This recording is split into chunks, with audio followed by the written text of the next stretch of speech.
Sejarah paroki dan kaitannya dengan masyarakat sekitarnya. Sejarah adalah kumpulan ide atau gagasan dan kejadian hidup yang menjadi jejak-jejak peristiwa yang dapat dituturkan atau diceritakan kepada orang lain.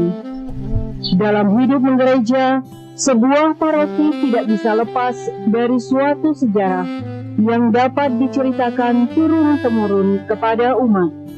Sejarah paroki dibuat untuk melihat gambaran besar dan luas tentang kehidupan umat beriman, mulai dari awal hingga terbentuklah sebuah paroki.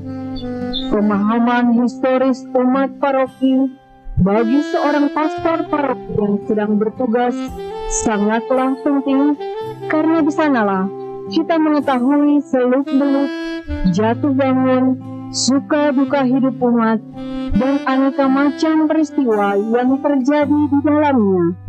Mentalitas dan penghayatan nilai-nilai hidup beriman.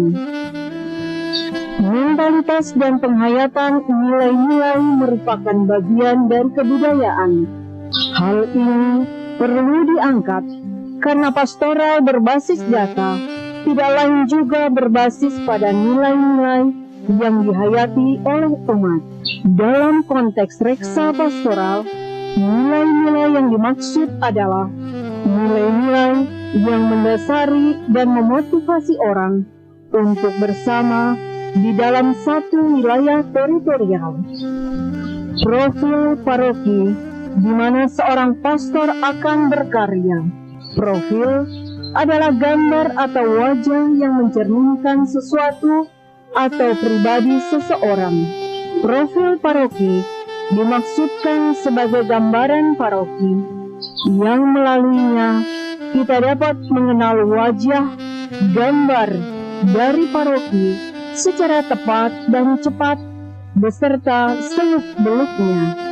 Di dalam paroki dapat dibaca identitas umum paroki, sejarah ringkas paroki, data umat paroki, jumlah baptisan, krisma, kematian, jumlah kombas, jumlah sarana pastoral, sarana transportasi untuk menjangkau kehidupan umat, dan lain-lain. Kolegialitas dan partisipasi.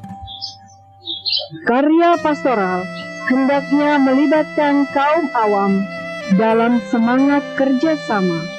Kunci keberhasilan karya pastoral selain ditentukan oleh adanya keterlibatan dan kerjasama antar pemangku kepentingan, juga karena kolegialitas antar sesama pastor dan partisipasi oleh umat. Pemikiran ini diperkuat dan didukung oleh Apostolicam Actu Citatem nomor 10. Karya pastoral terwujud dengan adanya kerjasama serta kebersamaan merasul baik dari para klerus atau pastor maupun awam. Untuk itu diperlukan perubahan cara pikir dan cara kerja sebagai pelaksana reksa pastoral.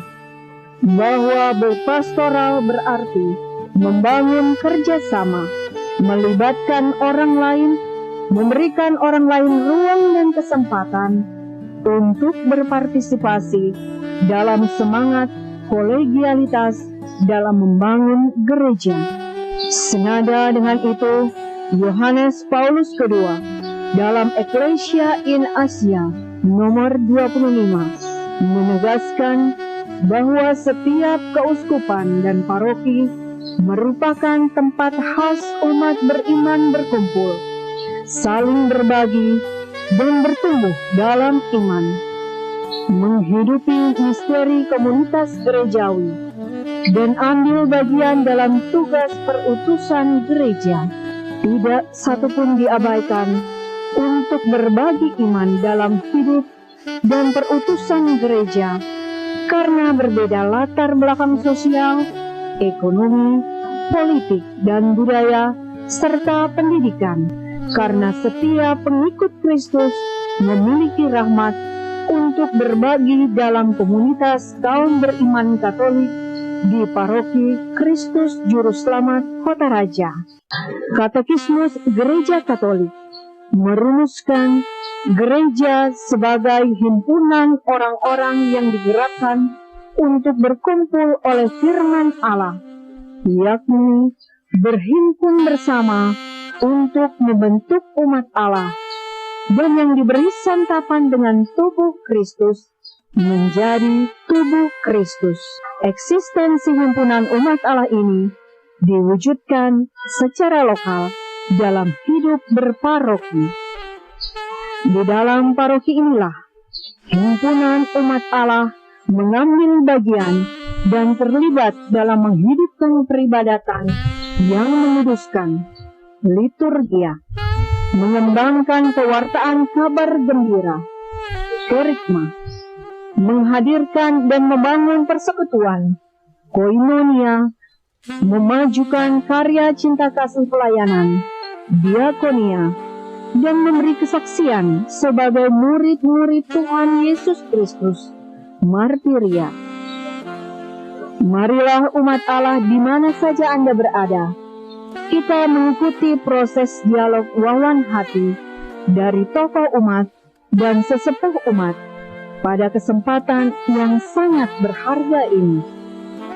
Mutiara hati dan iman mereka merupakan juga mutiara kita sekalian yang masih setia menghidupi spiritualitas persekutuan umat Allah untuk membangun kehidupan menggereja dan berparoki.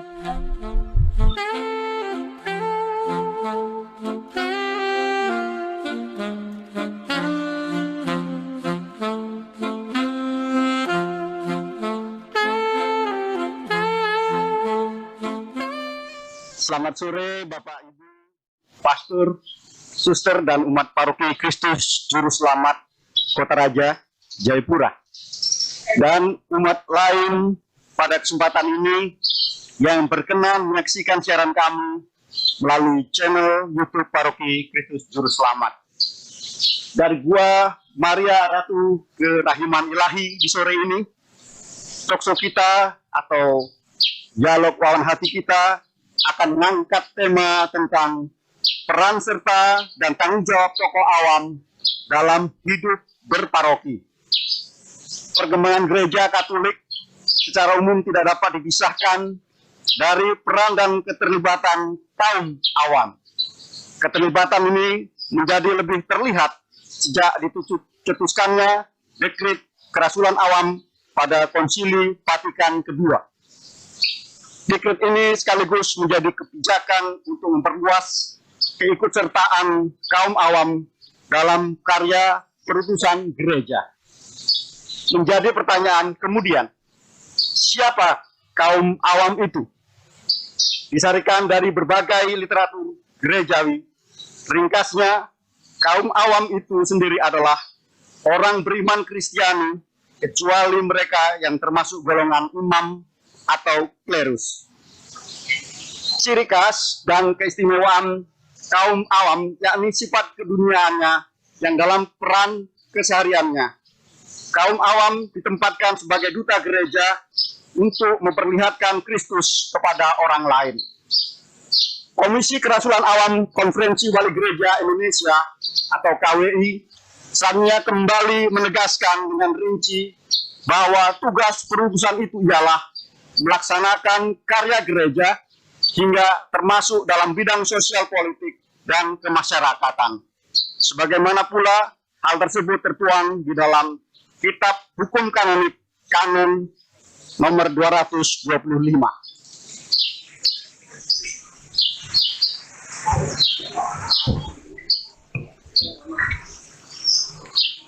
Sejarah mencatat bahwa perkembangan gereja Katolik, khususnya di Paroki Kristus Juru Selamat Kota Raja pun tidak lepas dari peran serta kaum awam. Selain peran penting dari kelompok imam atau klerus, peran serta keterlibatan kaum awam telah mengiringi perkembangan Paroki Kristus Juru Selamat Kota Raja. Untuk meneropong sejauh mana kelompok awam atau kaum awam yang kita sampaikan di awal, pada sore hari ini telah hadir bersama kita beberapa figur yang mewakili kaum awam dan juga sepuh di lingkungan Paroki Kristus Juru Selamat Kota Raja. Untuk menyingkat waktu, kami mengundang kehadiran yang pertama, Bapak Samuel Resubun. Beliau adalah salah satu sepuh di Paroki Kristus Juru Selamat Kota Raja. Bapak Sam Resubun atau yang seringkali dipanggil akrabnya, lahir di Burangur 8 September 1955. Beliau merupakan mantan anggota DPRD Jayawijaya periode 1992 hingga 1997. Pada periode berikutnya yakni 1997 hingga 1999, beliau terpilih untuk mewakili wilayahnya menjadi anggota DPRD Irian Jaya kala itu dan berkantor di Kota Jayapura. Dalam periode selanjutnya 99 hingga 2004, beliau pun kembali terpilih untuk mewakili wilayah Jayawijaya untuk menjadi anggota DPRD Provinsi Papua.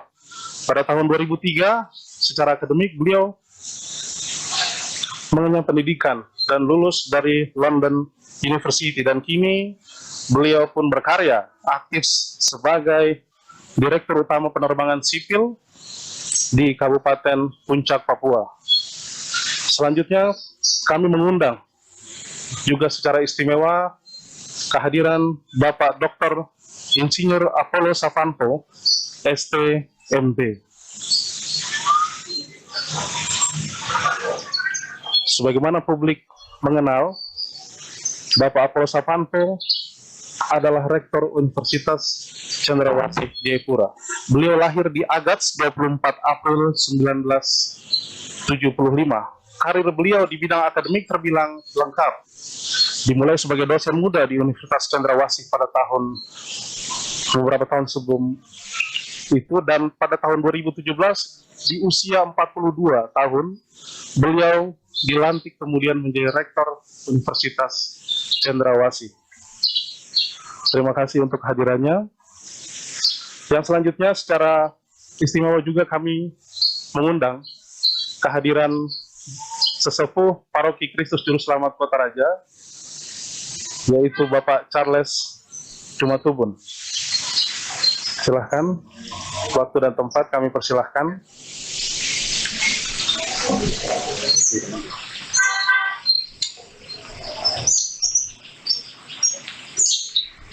Bapak Charles Jumatubun ini, atau sering dipanggil dengan Opa Charles, juga merupakan salah satu sesepuh Paroki Kristus Juru Selamat. Walaupun kesehariannya beliau ini kurang suka kalau dipanggil Opa, lebih suka dipanggil Om. Ketika masih aktif, beliau berdinas di Dinas Perhubungan Provinsi Papua. Karirnya diawali sebagai PNS di Inspeksi Lalu Lintas Angkutan Jalan Raya LAJR Provinsi Irian Barat kala itu pada tahun 1969. Beliau berdinas dan pensiun sebagai Sekretaris Dinas Perhubungan Provinsi Papua. Selamat datang Bapak Charles Jumatubun. Untuk selanjutnya, narasumber kita yang keempat yaitu Bapak Gabriel Hingal. Kami persilakan Bapak Gabriel Hingal. Beliau adalah seorang purnawirawan TNI Angkatan Darat yang mendedikasikan kesehariannya kini menjadi bagian dari seksi liturgi gereja Paroki Kristus Juru Selamat Kota Raja. Beliau lahir di Ohitu, Maluku Tenggara pada tanggal 5 Mei 1959. Memulai aktif di Dinas Kemiliteran tahun 1980 di Kota Ternate dan pensiun pada tahun 2013 di Kota Jayapura.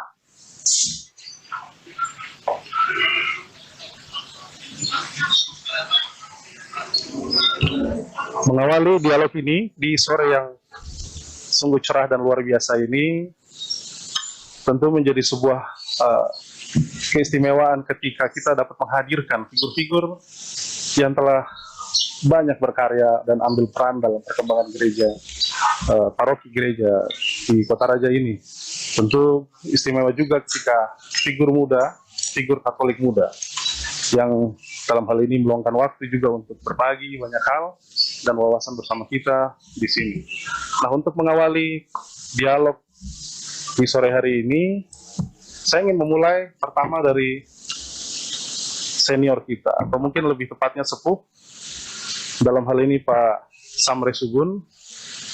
Sebagai pembuka, saya ingin mungkin Bapak berbagi wawasan, pengalaman tentang bagaimana sebenarnya peran kaum awam dalam hidup berparoki, secara khusus di lingkungan Paroki Kristus Juru Selamat Kotaraja.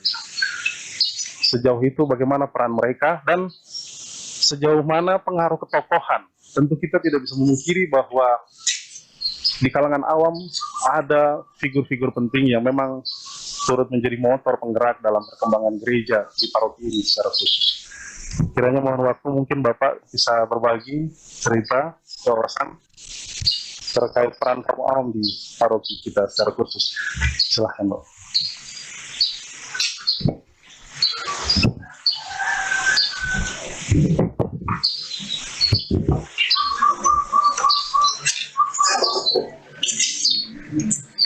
Baik, terima kasih atas kesempatan yang diberikan.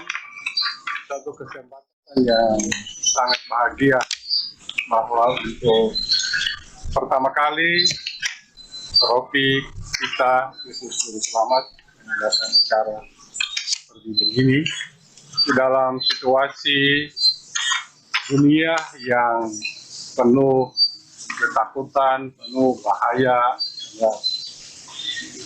pandemik coronavirus. Tapi syukur kepada Allah bahwa kita bisa menyelenggarakan kegiatan seperti pada sore hari ini. Saya sendiri sebenarnya tidak atau datang ke paroki ini atau daerah ini dari belakang, baru tahun 97.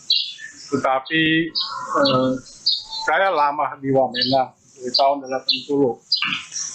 Dan setiap kali ke Jayapura saya selalu ada di wilayah ini, dan karena itu juga dekat dengan sejumlah tokoh gereja kita pada waktu itu, sehingga sebetulnya sayang bahwa tidak ada satupun dari mereka yang hadir karena ada yang sudah mendahului kita, ada yang masih ada tetapi jauh tempat tinggal dari kita. Tetapi saya sedikit ikuti bahwa ada sejumlah orang yang menjadi motor penggerak dari kehidupan menggereja orang Katolik di wilayah ini yang dahulu masih berstatus gereja itu sebagai stasi. Saya boleh sebut sejumlah orang, walaupun bukan mereka sendiri yang berjuang, karena seluruh umat Allah di sini betul bekerja dan berfungsi dengan baik. Ada pendahulu kita, antara lain Bapak Tony Rahail, ada Bapak Win Silubon, ada Bapak Pit Awangkok, ada Bapak Yanta Tol, ada yang masih ada juga hidup, Pak Sancoko, ada Bapak Subadi, ada Bapak di dalam sana, Bapaknya Ibu Christine, saya selalu lupa namanya, tapi beliau masih ada di Kotaraja Dalam. Ada juga orang hebat itu yang kepala BPN dulu, orang Jawa yang tinggal di depan Wito, Pak Wito, Pak Suwito. Mereka luar biasa. Hampir setiap hari mereka pulang kantor, mampir ke rumah, istirahat sebentar, dan sore-sore begini, mereka semua ada di sini, bekerja, berjuang. Barangkali Bapak Charles lebih tahu karena beliau lebih lama ada di sini, atau lebih dahulu datang ke sini. Mereka kerja dengan semangat besar. Ada Karena menurut saya, melihat ada satu tantangan besar yang harus mereka hadapi sebagai kelompok kecil, kelompok minoritas di wilayah kecil ini. Sehingga itu dilihat sebagai tantangan, dan mereka kerja bangun semua macam ini. Sungguh luar biasa. Tetapi juga umat yang ada juga begitu.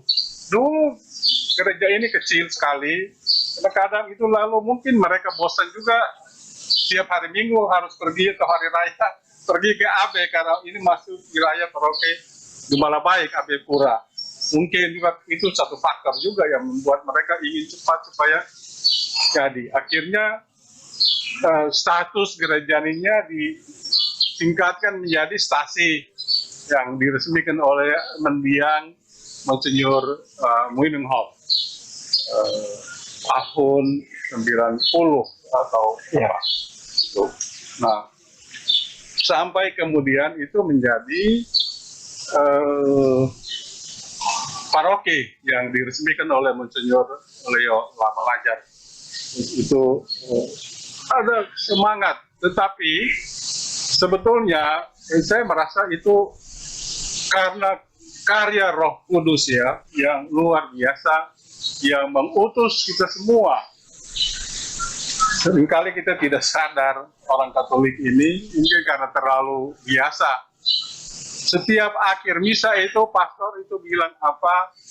Misa sudah selesai. Mari kita pergi, kita diutus.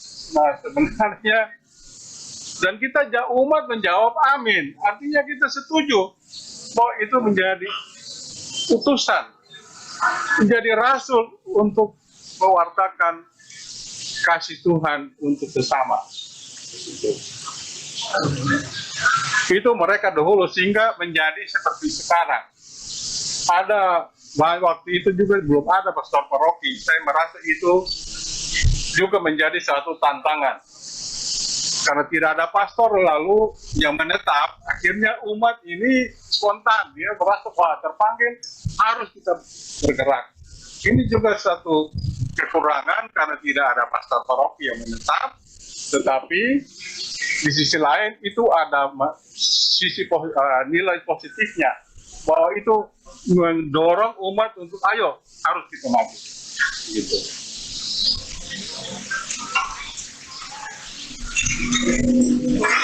Terima kasih Pak Samuel Rosaline sudah menyampaikan bagaimana kemauan dalam hidup berparoki. Untuk selanjutnya mungkin kami berikan kesempatan untuk Pak Hunan dan Pak Charles untuk berbagi pengalaman Bapak berdua menjadi bagian dari perkembangan gereja dari masa ke masa, dari awal paroki gereja Kristus Juru Selamat ini berdiri. Mungkin kepada Pak Hunan terlebih dahulu kami persilahkan untuk Pak Hunan berbagi cerita dengan pengalamannya seperti apa menjadi bagian dari perkembangan gereja paroki Kristus Juru Selamat ini. Terima kasih waktu yang diberikan kepada saya. Selamat sore para umat Allah yang berada di rumah, yang menonton secara langsung siaran wawancara umat kaum awam di Kota Raja pada sore hari ini.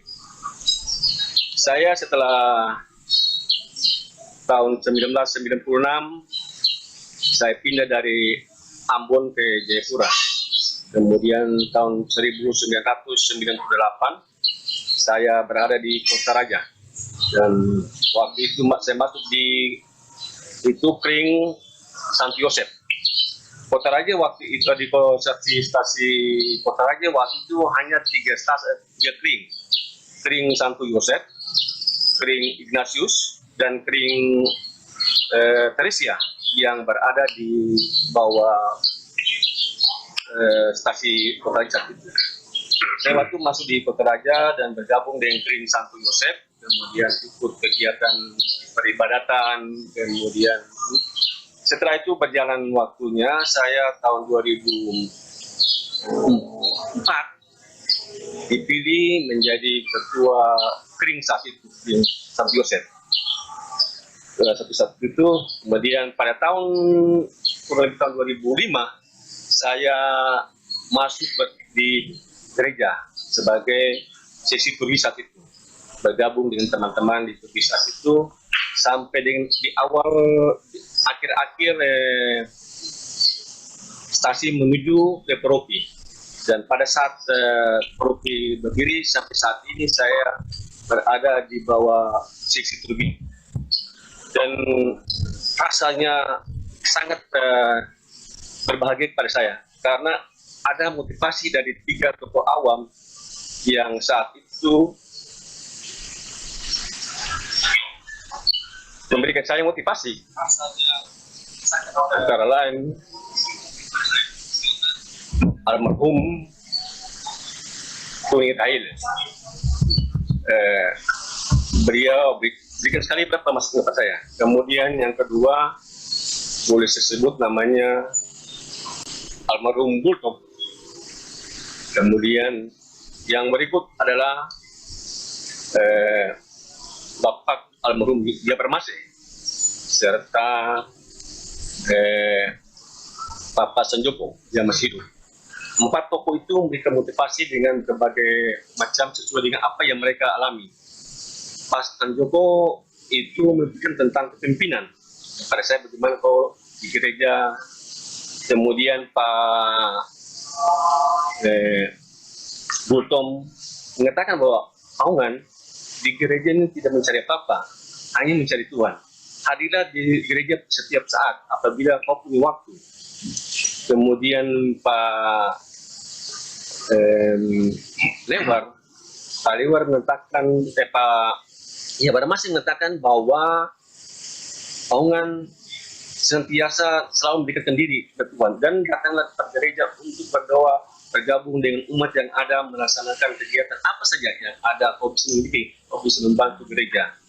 Kemudian yang paling utama adalah Pak Tony Rahil. Setiap saat berada di gereja ditanya, bagaimana kesehatanmu? Baik, saya bilang baik. Kau harus setiap saat di sini melihat apa yang bisa kau bantu kerjakan untuk perkembangan gereja ini. Karena kamu sebagai anak muda yang bisa memberikan motivasi kepada teman-temanmu untuk perkembangan gereja ini. Walaupun kau seorang militer, tapi tinggalkanlah militermu dan ikutlah Yesus untuk bekerja di ladang Tuhan.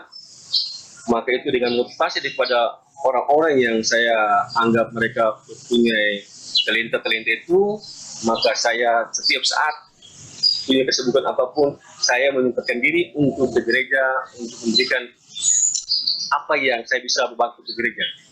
Dan sampai saat ini saya masih sehat dan saya akan datang di gereja untuk memberikan pelayanan sesuai dengan kemampuan saya. Apakah itu ada yang permandian, apakah itu ada yang pernikahan, dan sebagainya. Saya selalu minta diri untuk membantu sesuai dengan kemampuan saya. Kalau saya ini, yang penting saya bisa bantu. Jadi saya tidak mencari apa, dan itu saja yang bisa buat untuk gereja, untuk membantu dalam kehidupan gereja. Terima kasih Pak Hun. Untuk selanjutnya kepada Om kita yang paling muda pada kesempatan sore hari ini. Charles, silakan Om Charles berbagi pengalaman untuk kami. Terima kasih waktu yang diberikan. Selamat sore untuk semua. Saya mungkin tidak banyak bicara, tapi saya cuma hanya kasih garis besarnya saja. Apa yang kita kerjakan, kita tidak perlu untuk menjelaskan kepada umat. Kita dalam hati kita kerja, tapi demi gereja. Ya, saya awalnya itu di katedral. Waktu masih baru jadi pegawai, saya di Dok 5 katedral.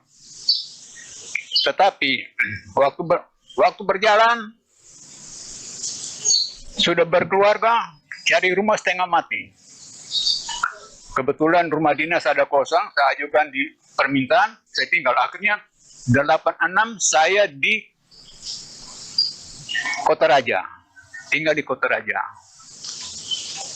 Lalu biasanya saya kurang acuh, tetapi almarhum ketemu sama almarhum Tony Rail, dia mengatakan, Jengko, tiap hari kemana-mana, coba lihat itu, Ya, Apa tadi Om? Jenggo?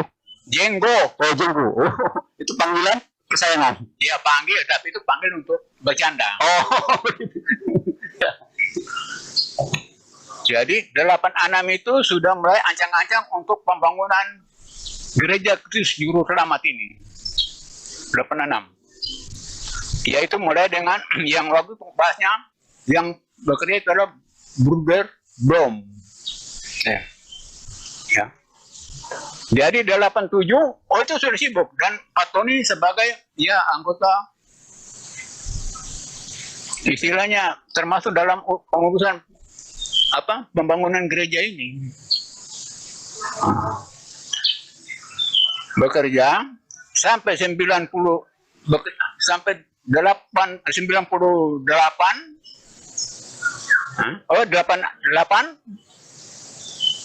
sebagian, dan dulu ini semua pohon kapok. Daerah ini semua kapok, pohon-pohon kapok ini. Ini rumah ini semua belum ada. Pagar juga, pagar sudah ada. Tetapi kita mau masuk tidak bisa. Karena sudah tuan tanah sudah jual lagi. Jadi kita punya tanah ini apa? 1 hektar. 1 hektar. Sudah dijual, tidak bisa masuk, terpaksa Monsinyur berdebat, Monsinyur menengok bilang, sudah, Bapak pindah, Bapak kami akan buat rumah. Tapi buat jalan untuk mau membangun gereja. Nah, itu. Jadi setelah mereka pindah sekarang ada jual di sana. Nah, itu baru terbuka. Baru mulai pembangunan, lancar. Jadi 87 itu mulai pembangunan sampai 88. 89 sudah datang lihat begini sudah 90% selesai. Ya. Dan itu waktu itu ya seperti yang dikatakan oleh Bapak Human, yaitu mereka-mereka itu, ya. Mereka-mereka itu yang semua turun ikut. Ya. Jadi cuma datang lihat, oh, sudah jadi. Nah, lalu tahun 1990 mulailah ya awalnya stasi mulai kita mulai masuk di sini apa peresmian waktu oleh Meninghoff peresmian. Nah, kita mulai sembahyang seperti tadi dikatakan oleh saudara Bapak Sam, memang karena pastor di sini memang stasi, tetapi stasi punya gereja saja lebih besar dari AB. Itu. Kita lama kelamaan ya tidak selalu. Setelah itu sudah paroki ya kita bersyukur. Tetapi saya selalu sampaikan kepada generasi muda, kita datang di gereja bukan cari fee atau cari apa. Kita datang untuk bersama-sama membersihkan apa yang di dalam, dan ini karena ini rumah kita, tempat kita. Kita bukan mau cari apa-apa, tapi jangan cari sesuatu suap nasi di sini. Tidak. Saya biasa sampaikan kepada generasi-generasi itu termasuk apa? Mudika itu. Mudika itu yang termasuk sekarang itu masih ada, saya lihat itu Pak Matias itu. Itu mereka mudika tulang belakang waktu masih stasi ke mereka. Ya. Luar biasa. Jadi bagaimanapun juga semuanya itu ya orang ibadah awam, ya awam bukan awam cuma yang datang lihat. Sampai saya terus terang waktu itu kan Pak Wim jadi pemilihan ketua kering, Pak Wim bilang gini, Pak Charles, saya bilang gini, saya selalu suara itu besar, nanti orang semua cepat tersinggung. Jadi lebih baik Anda yang maju, Anda ketua kering, yang saya sekretaris. Gitu. Baik, terima kasih. Itu yang ya, jadi kalau Saya pikir saya mulai ikut kegiatan itu mulai dari tahun 88. Opa. Saya mungkin memanggilnya Opa saja karena kalau panggil Om saya Terserah mau panggil Om Pak, panggil Keren, Opa Kak, keren. sekarang itu semua terserah pada ini. luar Yang memanggil. biasa.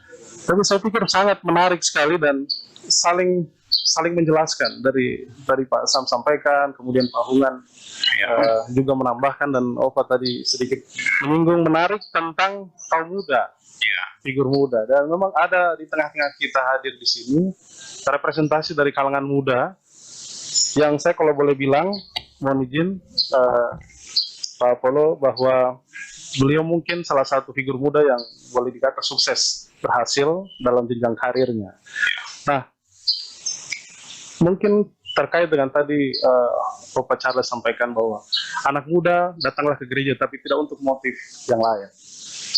Mereka harus punya satu keyakinan, dan mungkin sekarang bisa melihat figur Pak Apollo Savanpo, bagaimana dulunya aktif di gereja dan sekarang Tuhan mengutus beliau untuk jadi rektor di Universitas Cendrawasih. Nah, mungkin saya langsung menyambung ke Pak Rektor, mohon izin saya panggil Pak Rektor. Apa yang menjadi korelasi dari hidup menggereja, hidup berparoki, ikut serta dalam aktivitas kegiatan gereja, dan juga menjadi tangga menuju kesuksesan? Kadang orang beranggapan bahwa gereja adalah tempat untuk kita melatih, kemudian untuk akhirnya jadi sukses. Nah, kira-kira bagaimana pandangan Bapak selaku anak gereja dan sekarang adalah Rektor Universitas Cendrawasih Jayapura? Terima kasih waktu dan tempat, silakan. Baik, yang terhormat Pastor Paroki, Ketua Dewan Paroki, para narasumber dan moderator, serta umat Allah di Paroki Kristus Juru Selamat Kota Raja, selamat sore semua. Pertama-tama saya ingin berbagi tentang konsep dulu sebelum masuk ke pertanyaan tadi. Jadi saya akan mulai dari misi gereja. Misi gereja adalah mewartakan kerajaan Allah. Dan kerajaan Allah yang diwartakan oleh gereja ini adalah suatu kehidupan di mana Allah itu menjadi rajanya, dan kita manusia yang hidup di dalam kerajaan ini akan hidup damai, aman, tentram, sejahtera, bahagia, dan selamat. Nah, pewartaan kerajaan Allah ini dilakukan oleh seluruh umat. Seluruh umat ini terdiri dari para imam atau klerus, dan kita semua kaum awam atau laikus. Nah, dalam mewartakan kerajaan Allah ini ada 3 tugas yang kita laksanakan. Yang pertama adalah tugas untuk menguduskan. Itu hanya dilakukan oleh para imam. Tugas kedua adalah menggembalakan. Ini juga dilakukan oleh para imam. Dan yang ketiga adalah tugas mewartakan. Nah, tugas mewartakan inilah yang dilakukan oleh para imam bersama dengan seluruh umat. Kenapa seluruh umat juga punya tugas untuk ikut mewartakan kerajaan Allah? Dasarnya adalah 1 Petrus pasal 2 ayat 9 yang mengatakan bahwa tetapi kamu adalah bangsa yang terpilih, umat yang kudus, umat kepunyaan Allah sendiri, yaitu supaya kamu mewartakan perbuatan-perbuatannya yang besar, yang telah membawa kamu keluar dari kegelapan kepada terangnya yang ajaib. Jadi ini adalah tugas perutusan kepada kita semua umat Kristiani untuk mewartakan kerajaan Allah dimanapun kita berada. Jadi sekali lagi, mewartakan kerajaan Allah bukan hanya tugas para imam dan biarawan, tapi kita semua umat awam juga diutus untuk mewartakan kerajaan Allah. Nah, sekarang apa yang bisa kita lakukan sebagai umat awam dalam karya kerasulan? Kenapa ada kerasulan awam? Jadi kerasulan itu berasal dari 2 kata, yaitu rasul atau yang diutus, dan awam. Awam ini kalau dalam Lumen Gentium 31 disebutkan bahwa awam adalah orang yang bukan imam. Tapi dalam kamus umum itu disebut sebagai orang yang bekerja secara tidak profesional. Nah, kaum awam itu kita punya tugas mewartakan kerajaan Allah dengan yang pertama adalah memberitakan Injil kepada siapa saja, di mana saja kita berada. Yang kedua, meresapi dunia kita dengan semangat Injil. Dan yang ketiga adalah melaksanakan cinta kasih sebagaimana diajarkan oleh Tuhan Yesus sendiri. Oleh karena itu, tugas pewartaan sebagai rasul awam ini, itu kita laksanakan dalam bentuk panggilan kita masing-masing. Bagi orang awam yang bekerja dalam bidang pendidikan, itu mewartakan kerajaan Allah dalam bidang pendidikan, atau menurut panggilannya berkarya dalam bidang pendidikan. Demikian juga kaum awam yang berkarya dalam bidang kesehatan, dalam bidang pertanian, dan semua bidang pelayanan kita. Oleh karena itu, sekali lagi kita semua, baik para imam, biarawan maupun awam, itu sama-sama punya tugas untuk menyebarluaskan kerajaan Allah, mewartakan Injil, meresapi lingkungan kita dengan semangat Injil, dan melaksanakan cinta kasih dimanapun kita berada. Nah, saya sendiri waktu SMA itu sempat menjadi misdinar maupun lektor di gereja ini, sampai sudah bekerja pun masih menjadi bagian atau umat dari gereja paroki Kristus Juru Selamat Kota Raja. Demikian, terima kasih. Baik, luar biasa sekali. Paling tidak hingga saat ini sudah 4 narasumber kita berikan kesempatan untuk sedikit berbagi cerita tentang peran kaum awam di tengah-tengah gereja. Baik, saya pikir kita sudah masuk di tengah dialog kita. Mungkin ada baiknya lebih santai, boleh? Silahkan, mungkin kita jeda sejenak, diminum dulu airnya, sebelum kemudian kita lanjut pada sesi selanjutnya.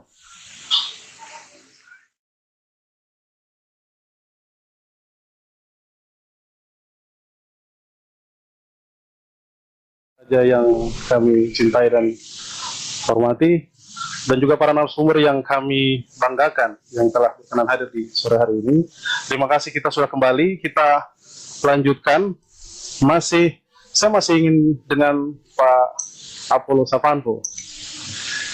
Beliau sebagai orang muda tadi sedikit cerita tentang bagaimana pengalaman beliau sebagai anak muda dan kemudian terlibat dalam kegiatan gereja. Selama ini mungkin kita lebih banyak membayangkan bahwa orang awam itu lekat dengan tokoh, dan tokoh itu adalah mereka yang mungkin sudah berusia, dalam arti sudah senior, sudah umur. Nah, menjadi pertanyaan Pak Dokter untuk Bapak, kiranya di tengah-tengah mereka yang disebut kaum awam itu terdapat generasi muda. Ada OMK, KKMK, dan sebagainya di gereja Paroki Kristus Juru Selamat Kota Raja dan gereja Katolik yang lain. Kira-kira pandangan Bapak, bagaimana seharusnya kalangan muda tersebut berperan dalam misi kerasulan awam di tengah-tengah masyarakatnya? Ya, silahkan mungkin Pak Dokter, waktunya untuk Bapak. Baik, terima kasih. Jadi, Pater, para narasumber, Bapak Ibu dan umat sekalian, sebagaimana kita ketahui bahwa saat ini semua ilmuwan di dunia meyakini bahwa saat ini kita sedang memasuki sebuah era revolusi industri atau era digital, di mana di dalam era ini nanti manusia bisa hidup itu karena 2 hal saja. Pertama, manusia nanti bisa hidup kalau memiliki sumber daya alam. Yang kedua, manusia akan bisa hidup kalau memiliki kompetensi. Oleh karena itu, semua pelaku-pelaku pendidikan, satuan-satuan pendidikan di dunia saat ini sedang mengejar kompetensi, kualitas, dan kualifikasi yang tinggi bagi semua peserta didiknya.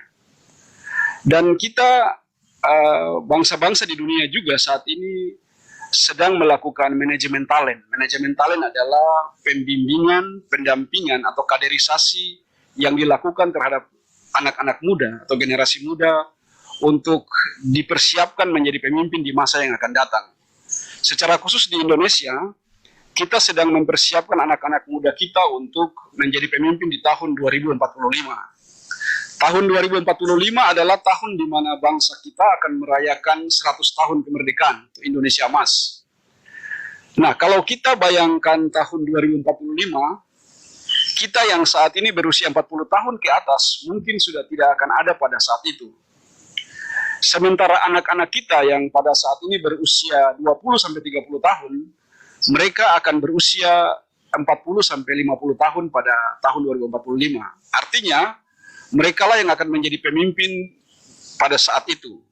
Oleh karena itu, maka mereka ini harus dipersiapkan dengan baik. Karena kalau tidak, maka kita akan dikuasai oleh bangsa-bangsa lain.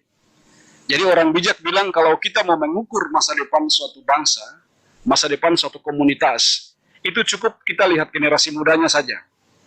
Kalau generasi mudanya baik, maka kita bisa memprediksi bahwa bangsa ini ke depan akan menjadi bangsa yang baik. Sebaliknya, kalau generasi mudanya rusak, maka kita juga bisa memprediksi bahwa masa depan dari bangsa ini atau komunitas ini ke depan akan menjadi kurang baik. Oleh karena itu, maka kita harus melakukan langkah-langkah yang terukur untuk mendidik, membimbing dan mempersiapkan anak-anak kita untuk menjadi orang yang baik, orang yang bijak, orang yang mampu untuk bersaing dengan orang lain dimanapun, kapanpun juga. Nah, sebagaimana tujuan pendidikan nasional bangsa kita yang kita atur dalam peraturan perundangan, itu tujuan pendidikan ada 3. Yang pertama itu kita ingin menciptakan manusia yang beriman, bertakwa kepada Tuhan yang Maha Kuasa dan berbudi pekerti luhur. Yang kedua, kita ingin memberikan ilmu pengetahuan dan teknologi kepada peserta didik. Dan yang ketiga, memberikan kompetensi atau keterampilan kepada anak-anak kita. Nah, kalau kita perhatikan tujuan itu, maka tujuan yang pertama adalah kita membentuk karakter. Membina anak-anak muda kita menjadi orang yang jujur, orang yang berlaku adil, orang yang bertanggung jawab, orang yang menghargai orang lain, menghormati orang lain, dan pendidikan-pendidikan nilai yang lain. Karena ternyata seseorang menjadi pemimpin itu bukan karena dia pintar, bukan karena dia mengetahui segala ilmu pengetahuan dan teknologi, bukan juga karena dia terampil mengerjakan segala sesuatu hal. Tapi seseorang dipilih menjadi pemimpin itu karena dia punya karakter yang baik. Karena orangnya jujur, orangnya bertanggung jawab, orangnya disiplin, dan mempunyai nilai-nilai karakter yang baik. Oleh karena itu, pendidikan karakter kepada anak-anak kita sangat penting, baik melalui gereja, melalui komunitas-komunitas basis, dan juga satuan-satuan pendidikan yang lain. Jadi saya garis bawahi sekali lagi bahwa pendidikan karakter, budi pekerti yang luhur, itu akan menghantar kita menjadi pemimpin di masa yang akan datang. Demikian, terima kasih.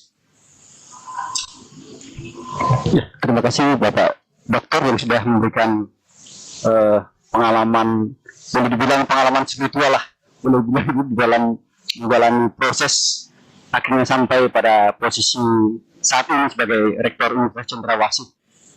Dan Bapak tadi juga bercerita bagaimana di awal masa mudanya juga pernah menjadi putra-putri altar, aktif di kegiatan Merdeka, dan dulu belum ada OMK istilahnya, dan pernah menjadi ketua dan jabat. Itu salah satu mungkin pembentukan karakter yang tanpa kita sadari itu membentuk diri kita untuk masa depan diri kita. Bapak, Ibu, dan saudara-saudara yang terkasih, tentunya kita sebagai umat Kristus Juru Selamat Paroki Kristus Juru Selamat Kota Raja ini sedikit bertanya-tanya, kenapa ya gereja kita atau paroki kita ini diemban oleh pastor-pastor dari MSC. Nah, kebetulan pada kesempatan hari ini ada salah satu sesepuh kita yang sedikit banyak mengetahui tentang perjalanan sejarahnya mungkin bagaimana paroki Kristus Juru Selamat Kota Raja dilayani oleh misionaris Tarekat Hati Kudus atau MSC. Mengapa demikian dan bagaimana sejarahnya, mungkin Bapak Sam Resugul bisa bercerita kepada kami bagaimana awal mulanya, karena tahun 80 Pak Sam sudah menginjakkan kaki di Kota Raja ini, dan bagaimana juga mendapatkan tugas dari Bapak Monsinyur untuk pastor dari Uskup untuk mengembangkan pendidikan di Jaya Wijaya dan sebagainya, dan akhirnya kembali ke Kota Raja ini. Kami persilakan kepada Bapak Sam Resugul. Ya, terima kasih.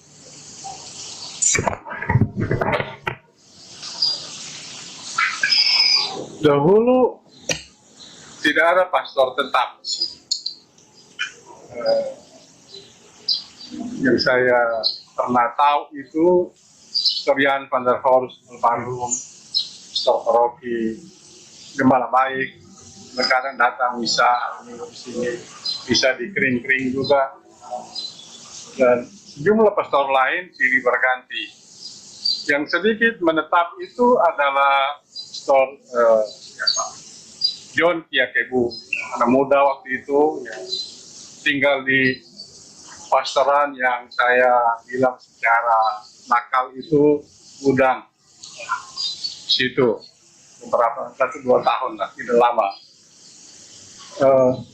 Saya melihat, waduh ini bagaimana, tapi sebenarnya saya tidak berpikir waktu itu supaya pastor-pastor dari tarekat misionaris Hati Kudus ini bekerja di sini. Sedikit rahasia pribadi, saya ini dahulu pernah menjadi anggota tarekat itu tidak lama. Dan saya, tapi semangat pendiri tarekat ini saya hayati dan saya coba amalkan dengan cara segala keterbatasan yang ada. Saya ingat ada satu pastor hebat waktu itu, Pastor Hendrik, pastor MSC, yang dia jadi pastor paroki di Argapura, menjabat direktur YPPK, beliau juga pendiri YPPK dan pendiri AMA. Sehingga saya berpikir, kenapa ini orang-orang MSC ini tidak mau bekerja di sini. Lalu satu waktu saya di Jakarta, saya ganggu teman-teman pastor waktu itu provinsialnya, saya punya kakak kelas. Lalu saya bilang, kenapa Ngoni tidak mau datang ke Jayapura? Coba datang ke sana, bicara dengan uskup supaya ambil itu paroki Argapura, supaya sejarah itu tidak putus. Karena Pastor Hendrik memulai di situ. Nah, satu waktu dia datang, Jance Mangke, provinsial MSC waktu itu. Datang dan dia bijaksana, sebelum dia pergi ke Bapak Uskup, di Dok 2, dia mampir ke rumah.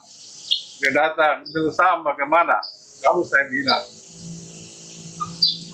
minta khusus supaya serahkan itu paroki Argapura ke tarekat. Tapi dia tanya, lalu Ngana sendiri tinggal di mana? Ini paroki di mana? Ini orang di paroki Kristus Juru Selamat, Kota Raja. Dan dia pergi ke sana, bicara dengan Bapak Uskup, saya tidak tahu apa yang mereka bicara, tapi lalu kemudian diputuskan ini menjadi orang-orang pastor dari tarekat ini bekerja di sini, menangani karya pastoral di cerita singkat. Saya sebagai mantan MSC, saya bahagia bahwa teman-teman, banyak kali mereka ini saya tidak kenal karena terlalu jauh beda, tapi senang mereka bekerja di sini dengan harapan. Dan sampai sekarang sering saya masih berdoa supaya semboyan dari tarekat MSC itu, semoga hati kudus Yesus dikasihi di mana-mana seluruh dunia ini. Itu ya.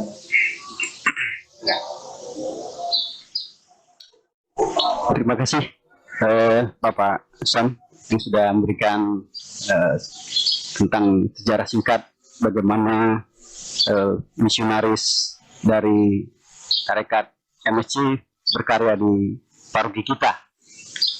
Bapak-bapak narasumber, kebetulan bulan ini adalah bulan Maria yang kita bersama-sama berdevosi secara khusus kepada Bunda Maria. Yang ingin saya tanyakan kepada bapak-bapak semua sebagai narasumber, bagaimana peran serta Bunda Maria dalam hidup pribadi dan juga keluarga bapak-bapak sekalian? Untuk bulan pertama kami berikan kesempatan kepada Bapak Apolo, Pak Dr. Apolo untuk bisa berbagi sharing cerita bagaimana peran serta Bunda Maria terhadap kehidupan Bapak pribadi dan keluarga Bapak. Kami persilakan Bapak. Baik, terima kasih saudara moderator, Pater dan para narasumber setelah umat sekalian. Mungkin sebelum sampai ke bagaimana penyertaan Bunda Maria dalam kehidupan pribadi, saya mungkin coba mengutip dua kisah di dalam Alkitab yang membuat kita semua yakin bahwa Bunda Maria selalu menjadi perantaran bagi kita. Jadi yang pertama, ketika Tuhan Yesus melakukan mujizat pertama di Kana, pada saat itu adalah pesta perkawinan, dan tuan pesta itu kehabisan anggur. Dan banyak orang, para tamu itu mengeluh, kenapa pesta yang begitu hebat, pesta yang begitu besar, tapi tidak ada anggur.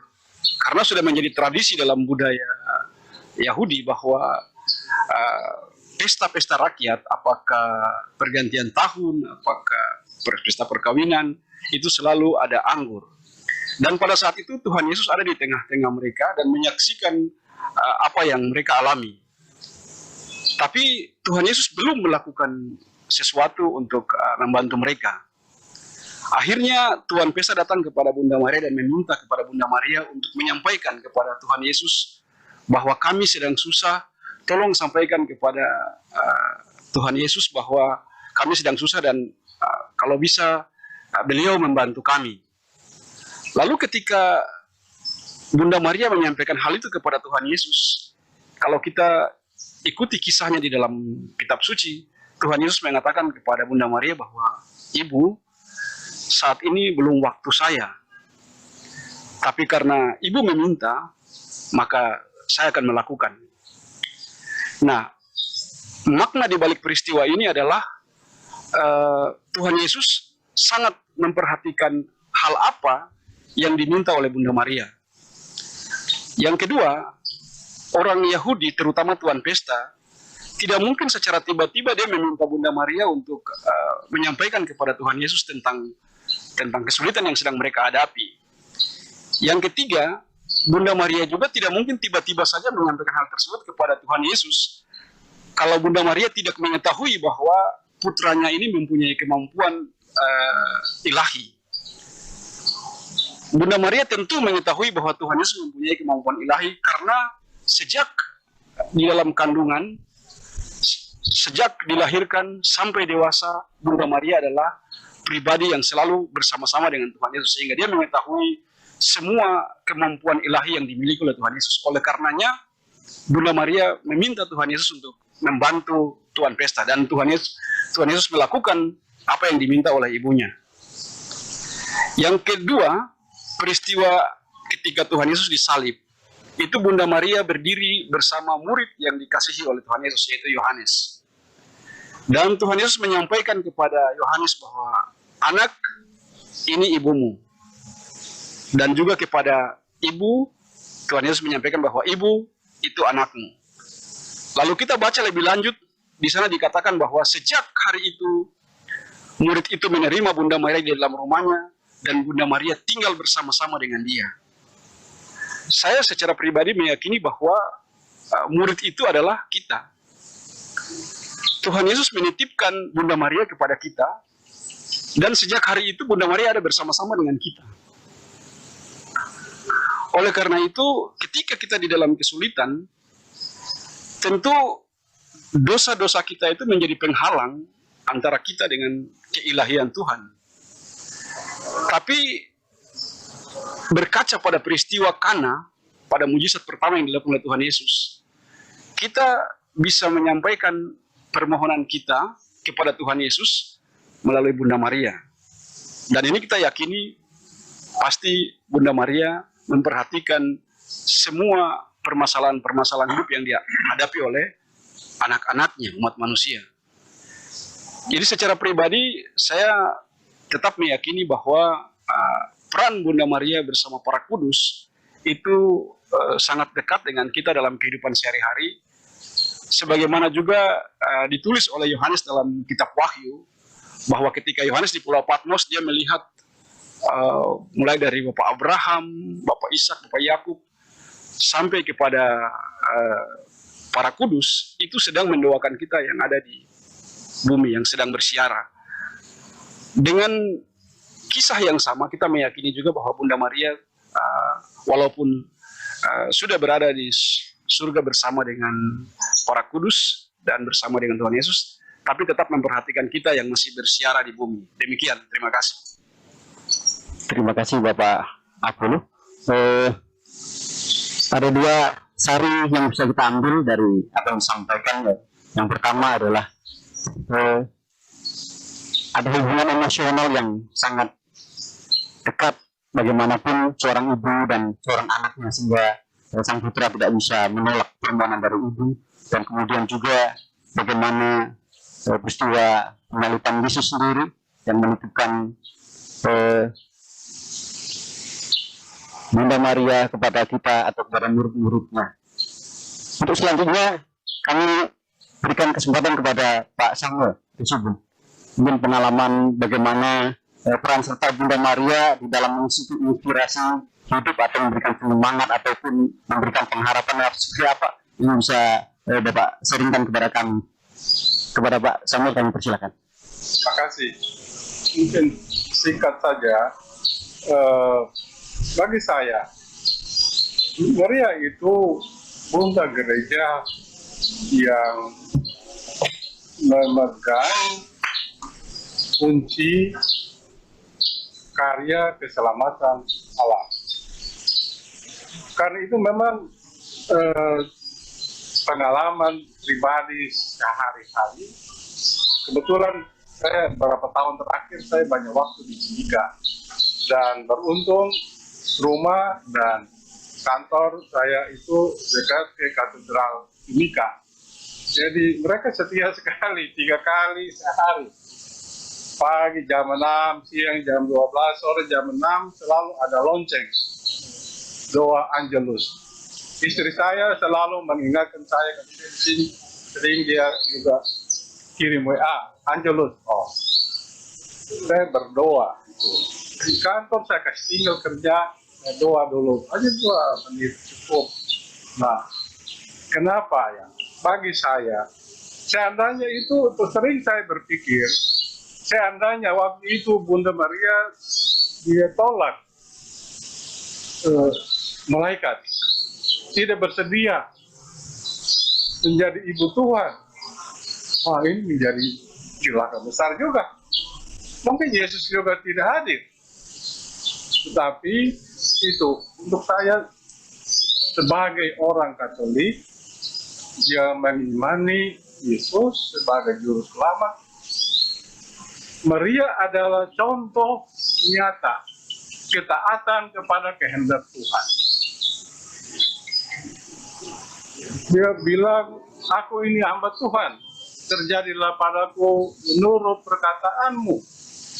Suatu penyerahan diri secara total. Walaupun saya pikir waktu itu Bunda Maria juga tidak mengerti semua hal dengan jelas. Tetapi itulah sikap iman. Kita tidak tahu masa depan mau jadi apa, tapi dia menyerahkan semua ini kepada kehendak Tuhan. Maka Yesuslah dia mengandung dan melahirkan Yesus selamat. Ini yang saya jadikan sebagai contoh hidup. Kita coba taat kepada kehendak Tuhan seperti Bunda Maria. Sebab dengan begitu, barangkali walaupun kita manusia berdosa, barangkali juga jatuh dalam dosa, ada banyak kekurangan, tetapi selalu kita mau maju, taat kepada kehendak Tuhan. Banyak hal kita tidak suka dalam hidup, tetapi harus kita juga maju terus. Laksanakan itu supaya Tuhan makin dikasihi kenal oleh banyak orang. Terima kasih. Baik, terima kasih. Sedikit sharing wawasan dan refleksi iman dari Bapak Samre Subun tentang figur Maria dalam hidup. Dan jelas beliau menyampaikan bahwa figur Maria adalah model ideal ketaatan kita kepada Tuhan. Nah, ini menjadi refleksi yang saya pikir sangat baik untuk kita belajar taat pada Tuhan dengan melihat figur Maria. Saya pikir itu jelas tadi disampaikan oleh Pak Samre Subun. Saya pikir terima kasih luar biasa Pak Sam. Untuk pertanyaan yang sama, kami masih sangat berharap, tentunya pemirsa di rumah pun saya yakin demikian, untuk melihat bagaimana refleksi tentang pentingnya sosok Bunda Maria dalam kehidupan pribadi maupun juga keluarga dari dua narasumber yang masih tetap semangat. Opa Charles di ujung sana, saya pikir sudah tidak sabar untuk menjawab mungkin. Ya. Baik, dari Opa, baru kemudian ke Pak Gabriel Hungan. Silakan Opa. Terima kasih. Kita mengambil contoh. Ini contoh ini masalah bunda saja.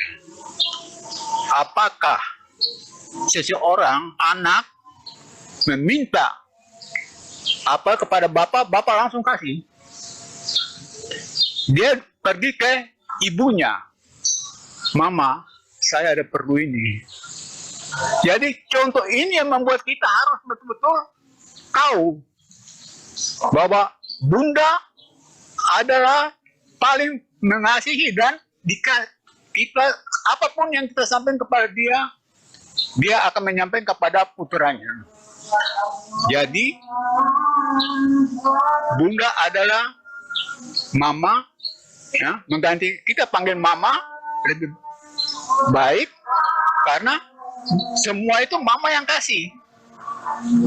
Bapak marah-marah, mama, bapak marah saya. Dia datang, dia kasih teduh. Jadi peran kita kepada bunda itu harus sama dengan perasaan kita waktu kecil kita kepada mama kita. Itu. Oke, itu saja yang mungkin saya sampaikan, dan lebih kurangnya kita sendiri harus merefleksikan itu. Terima kasih. Baik, Opa luar biasa, terima kasih. Istimewa. Tapi mungkin sebelum kita lanjut Pak Hungan, jangan khawatir, kesempatan Bapak tetap kami simpan. Mungkin kita rehat sejenak sambil Bapak yang hadir di sini bisa menikmati sajian istimewa yang adalah air putih. Saya pikir itu paling sehat di tengah COVID. Kita jeda sejenak, kita akan kembali setelah yang satu ini. Terima kasih.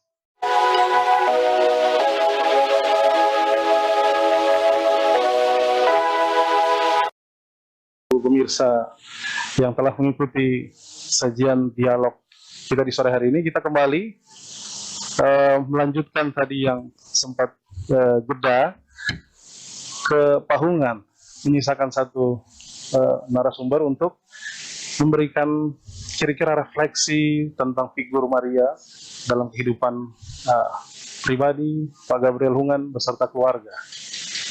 Silahkan Pak Hungan. Terima kasih para pemirsa DPP serta umat Allah yang dikasih Tuhan. Untuk seorang Maria bagi saya berlatar belakang adalah seorang militer. Kami kalau dari orang Tenggara, orang kayak itu kalau keluar menjadi seorang militer selalu dibekali oleh untuk saya diri. Kemudian waktu saya bertugas di Ternate tahun 86, kami ditugaskan ke daerah Irian Jaya saat itu. Langsung kan saya ke Pastor Paroki minta doa dan teman-teman mereka.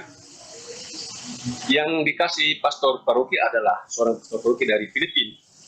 Dia mengeskan sebuah rosario. Dia mengatakan bahwa Pak Gabriel, ini saya beri bekal untukmu.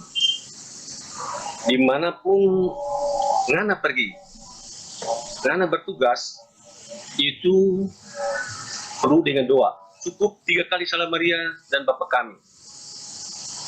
Maka saya berangkat dengan rosario itu ke Papua. Waktu itu Irian Jaya. Tiba di Jayapura, saya ditempatkan di daerah waris saat itu. Daerah Wais kebetulan juga daerah mayoritas Katolik dan semua Katolik. Di sana kami bersama-sama dengan memberikan diri untuk masuk bersama-sama umat saat itu untuk berdoa rosario. Ada satu guru muslim ada di Sentani, masih sering ketemu di rosario. Kemudian istri saya adalah seorang bukan Katolik. Dia dari Advent. Dia sangat sekali setia dengan doa rosario. Jam 6 pagi itu sudah bangun dan sudah mulai bakar lilin di Bunda Maria dan berdoa rosario, dan membantu saya untuk sama-sama berdoa rosario setiap saat, setiap pagi. Maka itu saya yakin dan percaya bahwa apa yang disampaikan oleh Pak Rektor tadi, bahwa Bunda Maria dan teman-teman yang tadi Pak Charles, Pak Sam tadi, bahwa Bunda Maria itu adalah sangat penting hadirannya di tengah-tengah keluarga. Karena Bunda Maria dalam hal-hal kita sedang gelisah, hal-hal kita sedang merasa rindu, kita kalau bersandar kepada Bunda Maria, pasti hati kita lega dan Bunda Maria akan selalu senantiasa menaruh belas kasih kepada kita. Kalau kita selalu setia kepada Bunda Maria, maka itu kami keluarga, terus istri saya itu setiap saat pagi itu jam 5:30 itu sudah mulai bakar lilin dan sebagainya untuk berdoa rosario. Maka kehadiran Bunda Maria di tengah-tengah keluarga kami sangat penting bagi kami. Maka saya selalu ingatkan kepada adik saya yang ada di Timika dan di kampung, apalagi dalam bulan rosario ini, tinggalkan semua kegiatan. Apabila malam ada doa rosario, selalu berdoa rosario. Karena dengan berlandaskan doa rosario, Bunda Maria sentiasa tinggal dalam keluarga dan kita semua. Itu sedikit hidup saya di tengah-tengah dengan bersama dengan Bunda Maria. Terima kasih. Baik, terima kasih Pak Gabriel Hunan. Saya pikir kita semua sepakat bahwa Bunda Maria sebagai umat Katolik menjadi figur penting. Selain Yesus Kristus itu sendiri, Bunda memberikan kita jaminan bahwa apa yang kita minta dengan perantaran Bunda, Tuhan pun akan mengabulkan. Baik, kita tanpa disadari sudah mulai larut malam, namun kita masih menyisakan setidaknya satu pertanyaan terakhir, bahwa saya ingin sedikit mengulas. Di awal sepuh kita Pak Samre Subun menyampaikan bahwa tokoh awam itu hadir di masa di mana gereja ini berdiri, paroki ini awal berdiri dengan sedemikian rupa, dinamika dan tantangannya. Di masa sekarang pun kita tidak memungkiri bahwa begitu banyak tantangan untuk tetap umat itu menggereja, memuji Tuhan, dan bagaimana paroki itu berjalan baik. Tentu kita membayangkan masa lalu, hari ini kita melihat, dan bagaimana kemudian masa depan itu sendiri. Kita berharap bahwa gereja akan terus berkembang, umat akan terus maju, tentunya demi kemuliaan Tuhan. Menjadi pertanyaan untuk saya ingin memulai kepada Pak Pak Rektor lebih dahulu, sebagai figur muda, untuk kira-kira apa yang Bapak lihat sebagai tantangan persekutuan kaum awam, baik di gereja Paroki Kristus Juru Selamat Kotaraja maupun secara lebih luas umat Katolik kita di masa mendatang. Demikian Pak Rektor. Ya, baik. Terima kasih. Jadi mungkin nanti secara lebih terperinci akan disampaikan oleh para senior kita yang ada di sini sebagai narasumber. Saya mungkin menyampaikan beberapa hal saja, bahwa dunia dan kehidupan ini itu ibarat kebun anggur. Di masa yang lalu, Tuhan mempercayakan kebun anggur ini kepada orang-orang yang dulu ada sebelum kita. Dan mereka sudah bekerja di kebun anggur ini dan mereka sudah melakukan yang terbaik, yang hasilnya bisa kita nikmati saat ini. Dan pada saat ini, Tuhan sedang mempercayakan kebun anggur ini kepada kita untuk kita garap, untuk kita kerjakan. Oleh karena itu, mari kita melakukan yang terbaik untuk anak cucu kita di masa yang akan datang. Lalu di masa yang akan datang, Tuhan akan mempercayakan kebun anggur ini kepada orang-orang yang akan datang setelah kita. Siapa orang-orang yang akan datang setelah kita? Mereka adalah anak-anak kita yang saat ini sedang di usia sekolah, di sekolah dasar, sekolah menengah maupun pendidikan tinggi. Mereka inilah yang akan bekerja, berkarya dan melayani di kebun anggur Tuhan. Oleh karena itu, maka kita harus membimbing mereka dengan baik, mempersiapkan mereka dengan baik, mengkaderkan mereka dengan baik, agar mereka dapat melanjutkan karya-karya keselamatan yang sudah dimulai oleh Tuhan Yesus sendiri, yang sudah dilakukan oleh para pendahulu kita, dan yang sedang kita kerjakan saat ini, itu akan mereka lanjutkan di masa yang akan datang. Kalau kita tidak mempersiapkan mereka, maka masa depan gereja akan dipertaruhkan di situ. Jadi saya garis bawahi sekali lagi, masa depan gereja, masa depan bangsa ada di tangan anak-anak kita, generasi muda kita, yang saat ini sedang menuntut ilmu, mereka lah yang akan berkarya di masa yang akan datang. Oleh karena itu, kepada semua orang tua, mari kita memperhatikan anak-anak kita dengan baik, berikan pendidikan yang baik, persiapkan mereka, dampingi mereka, kaderkan mereka dengan baik. Saya ingat dulu waktu saya masih kanak-kanak, ketika saya dikunjungi oleh kakek dan nenek saya, itu ketika bapak dan ibu saya menyambut kakek dan nenek saya, kakek saya biasanya bilang begini, kami datang mau lihat anak-anak ini. Kami tidak perlu kamu yang orang tua, kami hanya perlu anak-anak ini. Artinya pada saat itu mereka sangat visioner, membayangkan jauh ke depan bahwa anak-anak ini harus diberi perhatian karena mereka lah yang akan meneruskan karya-karya kita di masa yang akan datang. Demikian, terima kasih. Baik, sungguh luar biasa. Saya pikir ada sebenarnya satu pertanyaan itu kami siapkan untuk Pak Rektor, tapi beliau sudah cukup mengulas, bahkan menjawab apa yang sebenarnya ingin kami tanyakan tentang bagaimana kemudian pesan untuk kalangan muda ini bisa dibentuk dan diberdayakan karena masa depan gereja, masa depan negara ada pada mereka.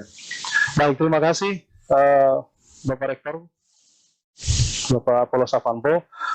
Kita sebenarnya masih punya banyak hal ya, saya pikir untuk kita ngobrol waktu 1,5 jam atau bahkan lebih ini rasanya tidak cukup. Tapi sayang waktu ada pagi dan ada kalanya malam itu harus tiba, dan saya pikir kita sudah pada akhir dari dialog kita, dialog perdana kita. Mungkin sebagai penutup, saya mohon kesediaan Bapak Sam Resubun untuk juga mungkin menyampaikan ke depan tantangan seperti apa yang bukan saja anak muda, tapi juga gereja ini. Bapak bercerita bagaimana gereja ini awal, kemudian berkembang hingga sedemikian luar biasa, saya pikir, saat ini. Dan bagaimana ke depan, dan itu menjadi pesan saya pikir untuk kita semua yang menyaksikan, bagaimana kita menjaga gereja tetap berkembang, umat tetap maju, dan semuanya tentu untuk kemuliaan Tuhan. Silakan Pak Sam untuk pandangannya mengakhiri dialog kita di sore hari ini. Baik, terima kasih. Saya pikir tiap zaman punya tantangan sendiri-sendiri. Dahulu, para pendahulu kita, baik yang masih ada maupun yang sudah tidak ada, punya tantangan bagaimana untuk mengembangkan takdir ini menjadi paroki. Secara begitu. Sekarang kita sudah ya, baguslah. Saya pikir salah satu paroki yang terbaik di Uskupan Jayapura. Kita boleh berbangga atas keberhasilan ini, tetapi selalu ada tantangan. Dan saya senang tadi isi ke depan itu yang dijelaskan Pak Apollo, Pak Rektor tadi.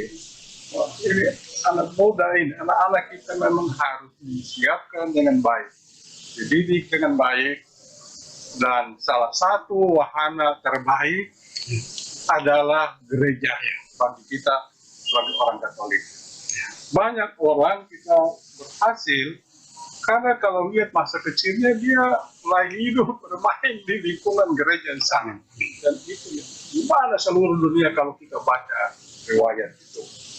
Sehingga ini salah satu, dan ini menjadi juga tantangan untuk paroki supaya juga menyiapkan fasilitas, ada sarana pembinaan iman, pembinaan karakter dari generasi kita ke depan. Saya ini salah satu orang yang idealis, sehingga saya sudah hampir 65 tahun, tapi saya tidak merasa diri tua. Selalu merasa diri muda, dan itu juga merasa ada banyak tantangan di mana-mana. Untuk kita semua, tanpa kecuali, bukan hanya orang Katolik, tapi saudara-saudara dari golongan lain juga begitu. Dan itu jauh lebih berat daripada para pendahulu kita dulu membangun gereja di sini. Saat ini ya, di mana orang berteriak korupsi, ada pelanggaran hak asasi manusia, ada diskriminasi, rupa-rupa kejahatan muncul. Ini tantangan kita sebagai pengikut Yesus. Baik. Siap tutup. Amin. Sedikit lari ke belakang. Mungkin banyak dari antara kita tidak kenal atau pernah dengar nama tokoh besar yang juga syukur kepada Allah dia menjadi pahlawan nasional kita. Itu Bapak I.Y. Kasimo. Ya, Yosef Kasimo. Ignatius Yosef Kasimo. Ketika suatu saat itu Bung Karno kumpulkan semua pimpinan partai, beliau ketua Partai Katolik waktu itu, untuk minta persetujuan supaya Partai Komunis masuk menjadi salah satu partai politik di Indonesia. Orang lain semua setuju, dan tiba-tiba tokoh Kasimo ini berdiri angkat tangan, dia bilang apa? Semua boleh setuju, tetapi saya minta catat di dalam agenda rapat atau notulen rapat bahwa I.Y. Kasimo dari Partai Katolik tidak setuju. Dan mendengar itu, Bung Karno pun menyerah. Ini satu contoh konkret bagi kita sebagai orang Katolik, bagaimana kita berjuang melawan kejahatan tanpa rasa takut. Banyak saya tidak tahu, banyak orang lain pasti ada juga. Tahun sidang umum MPR tahun 98, ketika ada kelompok menghendaki supaya kembali kepada pembukaan Undang-Undang Dasar 45 dengan kewajiban untuk menjalankan syariat Islam bagi seluruh Indonesia, seorang tokoh muda Katolik, Antonius Rahim, dia tidak setuju. Dia menentang itu habis-habisan. Selesai itu mereka larikan dia sembunyi di kamar. Tidak, saya tidak tahu. Dan akhirnya juga sidang umum menyetujui penolakan dari Aton. Itulah contoh. Di lingkungan kita, hidup kita, saya kira kita juga memberi contoh yang baik. Di dalam rumah tangga, di tetangga-tetangga, di lingkungan kerja, di mana ada hal yang tidak beres, kita berani juga bersuara untuk melawan itu supaya ada kebaikan. Saya harap Pastor juga dengar, pasti lebih tahu dari saya, tetapi cita-cita besar dari mendiang Pater pendiri Tarekat MSC, Pater Jules Chevalier. Karena dia dirikan Tarekat Hati Kudus ini karena apa? Dia melihat apa yang dia orang Perancis, dan dia bilang itu dalam bahasa Perancis mereka bilang le mal modern, kejahatan zaman modern. Bapak sama yang izin kita doa sebentar. Dengan Kita doa sebentar. Kita doa. Angelus. Oke. Kita menghadap ke bunda.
Ya, mantap.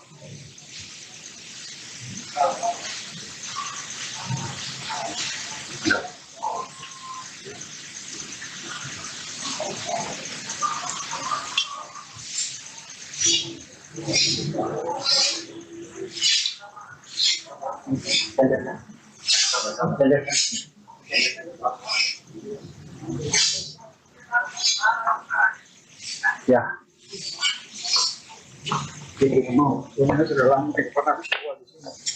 Mari kita berdoa doa Angelus. Dalam nama Bapa dan Putra dan Roh Kudus. Amin. Ratu surga bersukacitalah. Haleluya. Sebab ia dikandung kau. Haleluya. Telah bangkit seperti disabdakannya. Haleluya.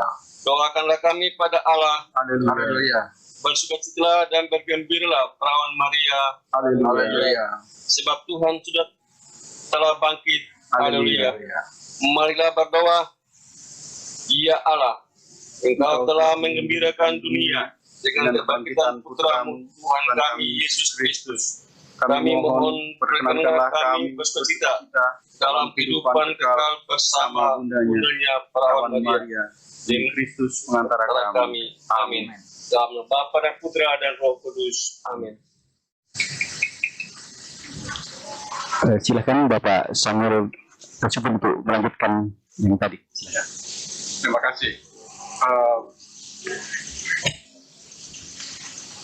Almarhum itu mendiang Pater Chevalier, dia bilang kejahatan zaman modern itu hanya bisa diobati dengan atau dia punya cita-cita itu harus ada le remède au mal, harus ada obat terhadap kejahatan itu, dan obat itu tidak lain dari cinta kasih Yesus. Nah, ini yang barangkali pelan-pelan kita semua orang Katolik, bukan hanya orang Kotaraja, tetapi semua kita berusaha untuk membawa kepada orang lain. Nah, kesempatan lain saya membaca tentang satu santo yang memang betul dia tidak dikenal. Itu Santo Justinus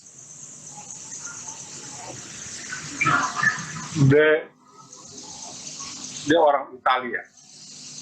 ketika Paulus ke-6 itu mau menobatkan itu menjadi santo, dan Paulus bilang dia orang luar biasa, hanya satu saja kekurangannya. Kekurangannya apa? Dia tidak cukup dikenal. Itu Santo Justinus. Lalu satu waktu dia pastor yang dikirim ke Ethiopia, yang sebenarnya orang Ethiopia itu sejak abad kedua Masehi itu sudah menjadi orang Katolik di sana, sudah banyak. Tetapi ada begitu banyak bidah, orang yang punya ajaran sesat, lalu mereka bilang Yesus itu dia memang anak Allah, tapi dia bukan manusia. Jadi mulai mengaburkan masalah banyak, dan dia dikirim ke sana, Santo Justinus ini. Sebelum dia pergi, dia belajar bahasa mereka, bahasa Ethiopia, belajar adat istiadat Ethiopia. Dia ke sana berkarya, dan dia berhasil menaklukkan itu orang-orang bidah di sana. Bukan dengan kekuasaan luar biasa, tetapi dengan dia punya cara hidup. Kemudian dia satu waktu dia pergi ke Turki. Di sana juga orang bilang, wah ini orang Katolik begini-begini. Dan terakhir dia punya pesan yang bagus sekali. Santo Justinus bilang apa?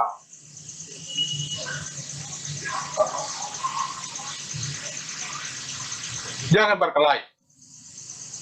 Tetapi kalau orang memusuh kami, kamu harus baik-baik sama dia. Tunjukkan kau punya cara hidup yang baik sebagai orang Katolik.